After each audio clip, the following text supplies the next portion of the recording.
Yeah, it seems like you're having a blast. Happy early birthday. But we got to talk Thanks. about this past weekend.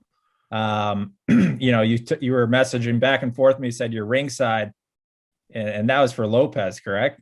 Lopez Yeah, Kambosos. So I mean, we got to yeah. talk about that fight. That's one of the maybe fight of the year.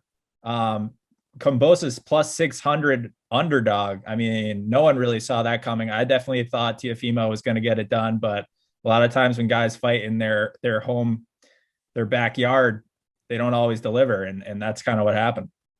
Yeah, I had Teofimo after the Nakatani fight where he went the distance, still won by unanimous decision. I had him on my radio show. That was the first time I met him, so it was 2019, I believe.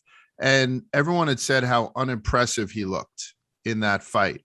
They were expecting more from him. And this was the week before he was going into fight Comey in Madison Square Garden. And Teo had a little bit of a chip on his shoulder about everyone saying, even though he won, he didn't look that good. And people are talking about sometimes when he gets into his own head, how that might have happened in Nakatani. I don't know too much about that, but I did go to the Comey fight because of Teo, and he knocked him out in two. So then you fast forward, I'm at his next fight for Lomachenko. Top Rank guys had me out in Vegas for it. And I'm sitting there watching him dismantle a generational fighter and Vasily Lomachenko, one of my favorite fighters ever. Like, I love Loma. And Loma didn't throw any punches through the first 6 rounds. You can't win a fight like that. So I thought that the decision was 100% right. And then he becomes unified and he says undisputed, lightweight champion.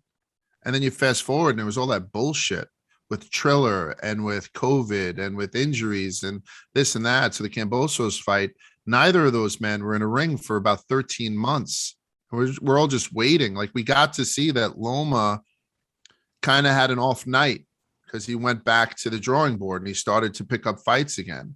But we didn't get to see whether or not Teofimo was really that good. You know what I mean?